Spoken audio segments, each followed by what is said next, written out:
Election जो है वो 8 अक्टूबर को भी मुमकिन नहीं है। सुरवरता बलियात साहब को ये मैसेज भी मिल गया है कि उनको जस्टिस सज्जाद अली शाह भी बनाया जा सकता है। आपके बेटे को 2 सालों के 3 सालों के लापता किया हुआ एजेंसीज ने। बड़ी हैरत की बात है, वैसे सहाफियों को तो 2-4 थप्पड़ मार के छोड़ देते हैं। मैं प्रिंसिपली फौजी अदालतों के खिलाफ हूँ। अपनी ही सास को बचाने के लिए एक बेंच में बैठ के अदालतों ने जिस जिसको रिलीफ दिया है वो रिलीफ उसको नहीं मिला। एस्टेब्लिशमेंट का गुस्सा आप कह सकती हैं कि वो इस वक्त फुल स्विंग में है।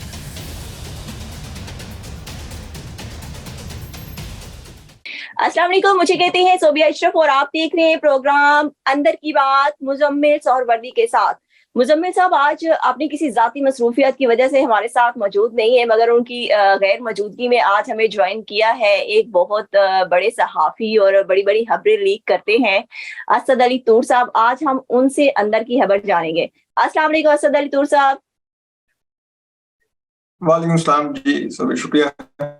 अच्छा, मुझे ये बताइए कि आप अदालती जो खबरें हैं उन पे बड़ी नजर रखते हैं। आज समाअत हुई है पंजाब में इलेक्शन नजरसानी केस की, और उसके दौरान जो है मुकालमा हुआ चीफ जस्टिस और इलेक्शन कमीशन के वकील का, और इलेक्शन कमीशन के वकील ने कहा कि जनाब इलेक्शन जो है वो 8 अक्टूबर को भी मुमकिन नहीं है। तो उस इसके अलावा जो है वो क्या मुकालमा हुआ चीफ जस्टिस का और इलेक्शन कमीशन के वकील का, और ऐसी क्या बात हुई कि चीफ जस्टिस साहब को पूछना पड़ गया कि ये बताएं कि क्या आप ये कहना चाह रही हैं कि 8 अक्टूबर को भी इलेक्शन मुमकिन नहीं है? देखिए, ये चीफ जस्टिस उमरता बंदयाल साहब वो बार बार इलेक्शन कमीशन के जो वकील हैं सलील स्वाति, उनसे ये समझने की कोशिश कर रहे थे कि उनका ग्राउंड रियलिटीज से क्या मतलब है। और वो जो कह रहे हैं कि बहुत ज्यादा सियासी तकसीम है मुल्क में, तो क्या ये 8 अक्टूबर तक सियासी तकसीम खत्म हो जाएगी और इलेक्शन कमीशन क्या 8 अक्टूबर को इलेक्शन करवाने की पोजीशन में होगा? ग्राउंड रियलिटीज चेंज हो जाएंगी तब।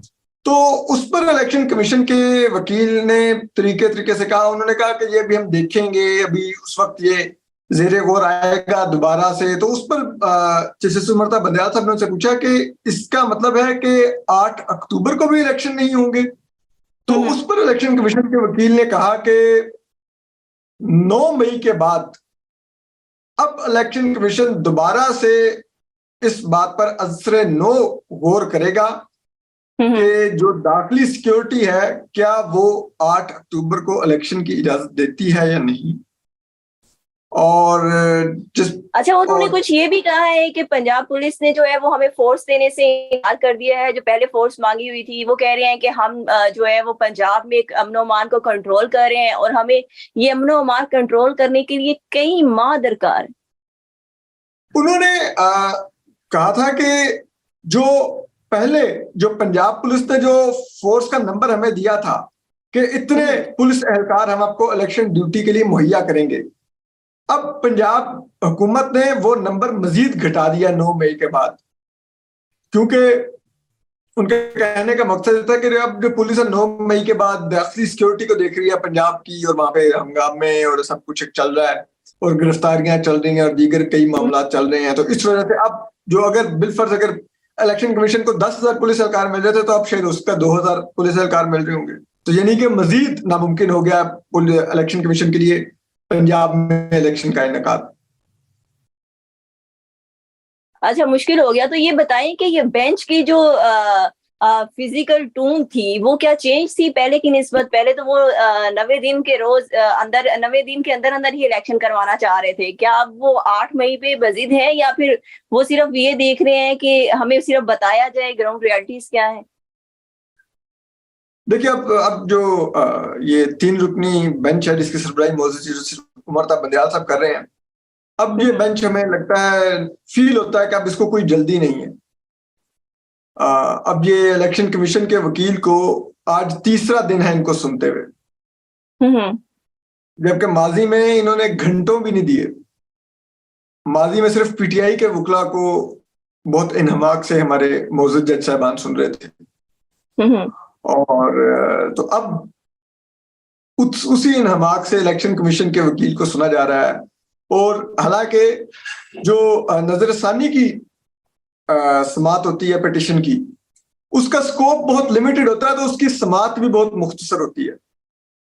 लेकिन इतना टाइम तो जब मेन पिटिशन थी तब नहीं सुनने में जजेस ने लगाया, जितना अब नजर सानी को सुनने में 3 दिन हो गए हैं। वो अभी तक सिर्फ जो सुप्रीम कोर्ट का दायरा कार है उसी को डिस्कस कर रहे हैं। पर ऐसा तो नहीं लग रहा कि जैसे फेस सेविंग का रास्ता जो है वो तलाश किया जा रहा है? मेरे ख्याल में तो कुछ ऐसा ही होगा, क्योंकि अब जाहिर बात है 14 मई तो गुजर गया, इलेक्शन तो नहीं हुई, और जो इलेक्शन कमीशन है वो मजीद भी यही इशारा दे रहा है कि इलेक्शन तो नहीं है, हुकूमत भी यही इशारा दे रही है इलेक्शन नहीं है। तो बेंच क्या करे? बेंच ने ये भी देख लिया कि वो अपने फैसले पर अमल दरामद करवा नहीं सकते, तो इन्हें अदालत का उनके पास तब यहाँ पर इतना मार्जिन नहीं है। और जो पीडीएम ने लास्ट टाइम जो सुप्रीम कोर्ट के बाहर जो एहतजाज किया है चंद रोज कबल, मेरे ख्याल में उसमें शायद मोअज़्ज़ज़ जस्टिस उमरता बंदयाल साहब को ये मैसेज भी मिल गया है कि उनको जस्टिस सज्जाद अली शाह भी बनाया जा सकता है। तो मेरे ख्याल में उसके बाद काफी अब वो बर्दाश्त और तहम्मुल का मुजाहरा करते हुए वो ये समात जिसे कहते हैं वो हो रही है इस अब केस की। अच्छा, एक दूसरी बड़ी अहम अपडेट जो आज सामने आई कि आज इमरान खान ने जो है वो आर्टिकल 245 के खिलाफ जो है वो दरख्वास्त दायर की है। और हालांकि पिछले अगर माजी में देखा जाए तो इमरान खान साहब जो है वो फेवर करते थे और फौजी अदालतों के जो फायदे भी बताते थे और कहते थे कि सिविलियंस का ट्रायल होना चाहिए। ये पलड़ा कैसे तब्दील हो गया? वो क्योंकि उनके ऊपर अपने ऊपर आ गया। जब तक मसला यह है कि इमरान खान साहब के लिए जब तक दूसरों के साथ हो रही थी तो वो उस पर, मुझे आज भी याद है, मेरे लिए बड़ा तकलीफ दे था, क्योंकि मतीउल्लाह जान मेरे मेंटोर हैं, कि उनसे उन्हें सवाल किया गया, ऑन कैमरा सवाल किया गया कि मतीउल्लाह जान अगवा हुए थे, तो वो हंसने लग गए। अच्छा, अगवा हुआ तो इस्लामाबाद से, मुझे क्या किसने अगवा किया? यानी कि वो वजीर आजम थे पाकिस्तान के और वो इन चीजों पर हंसते थे कि सहाफी अगवा हो जाए, सहाफियों को तशद्दुद का निशाना बने। वो मुदस्सिर नारू के वालिद ने बताया कि जब उनकी प्राइम मिनिस्टर से मुलाकात हुई तो उन्होंने उनको कहा, अच्छा आपके बेटे को 2 सालों के 3 सालों के लापता किया हुआ एजेंसीज ने। बड़ी हैरत की बात है, वैसे सहाफियों को तो 2-4 थप्पड़ मार के छोड़ देते हैं, like he was so casual कि सहाफियों अगर 2-4 एजेंसी वाले आए थप्पड़ चप्पड़ मारे तो that's a very routine thing. इसी तरह फोन टेप होना भी उस वक्त उनके लिए एक बड़ी नॉर्मल बात थी कि हाँ ठीक है फोन टेप होते हैं, बहुत जरूरी होता है फोन टेप होना, ये जरूरत है एजेंसीज की वो फोन टेप करें, वो चेक रखें। अब उनको वो ऑडियो लीक से भी प्रॉब्लम होती है। उस वक्त उनको ये लापता अफराद के मसले पर भी कोई दुख नहीं हो रहा था जब वो वज़ीर आज़म बने हुए थे, और उनको ये फौजी अदालतों से इन चीजों से कोई मसला नहीं था कि अगर इंसानी हकूक की खिलाफ वर्जियां हो रही थी।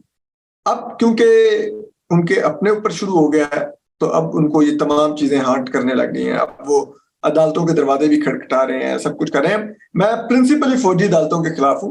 मैं अब भी समझता हूँ पीटीआई के लोगों का फौजी अदालतों में ट्रायल नहीं होना चाहिए, क्योंकि ये मैं पीटीआई का नाकिद होने के बावजूद मैं समझता हूँ कि एक बुरा प्रेसिडेंट सेट होगा और इस छलनी से हम सब भी गुजरेंगे। और सबसे ज्यादा मेरे लिए तकलीफ दे होगा कि इसमें बलूचिस्तान और केपी के लोग जब इस छलनी से गुजरेंगे तो उन बेचारों के पास तो करने के लिए वकील भी नहीं होगा, वो इतनी गरीब फैमिलीज होती हैं। तो बेहतर है हम ये प्रेसिडेंट सेट मत होने दें। तो इमरान खान साहब को तो अब इस चीज का एहसास हुआ, और वो इसलिए हुआ है क्योंकि उनके लोगों पर अब फौजी अदालतों में ट्रायल चलने लगे हैं। अच्छा असद साहब, आप अदालती जो मुकदमात होते हैं उनकी समाज जो है वो आप उनको लाइव सुनते हैं। आज जो है वो एक लार्जर बेंच भी बनाया गया है। आपको याद होगा पिछले दिनों हुकूमत ने जो है जुडिशियल कमीशन बनाया है ये ऑडियो लीक्स के हवाले से। अब जो है वो लार्जर बेंच बना दिया गया है चीफ जस्टिस की जानिब से, 5 रुकनी बेंच जो जिसमें वो खुद भी शामिल है। और वो कल से इस ये ऑडियो लीक्स के खिलाफ जो है वो कार्रवाई होगी। तो इस एक तरफ जो है वो हुकूमत का जुडिशियल कमीशन जो है वो इंक्वायरी कर रहे हैं ऑडियो लीक्स पे, और दूसरी तरफ ये 5 रुकनी लार्जर बेंच जो चीफ जस्टिस की जानिब से बनाया गया है ये इंक्वायरी करेगा। तो इस सूरत हाल में जो जब दोनों तरफ से इंक्वायरी होगी तो ये ऑडियो लीक्स इंक्वायरी का नतीजा क्या होगा? देखिए, ये तो जो बेंच है ये तो माजरत के साथ इस जो ऑडियो लीक्स की तहकीकात के लिए जो कमीशन बना है जी जी उसके ऊपर बना है। ये तो क्योंकि उस कमीशन की तश्कील को चैलेंज किया गया है।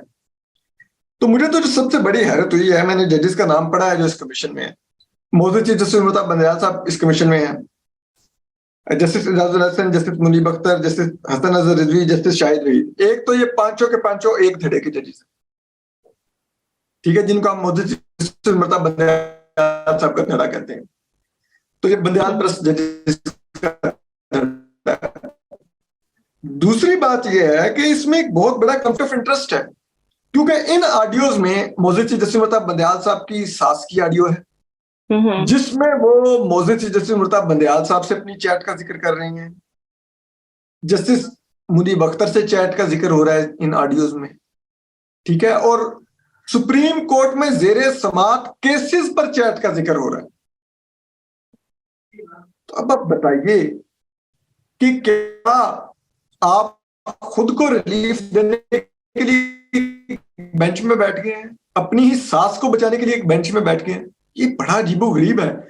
हमने हमेशा देखा सुप्रीम कोर्ट में कि जजेस उस केस से भी रिक्यूज कर लेते हैं कि कभी अगर आज से 20 साल कबल जब वो वकील थे तो उन्होंने उस शख्स को एज ए वकील रिप्रेजेंट किया हो किसी कोर्ट में कि मैं फलां सन में आपका वकील रहा हूं, इसलिए मैं आपका केस नहीं सुनूंगा। यहां पर तो अपनी जात से मुतल्लिका केस है।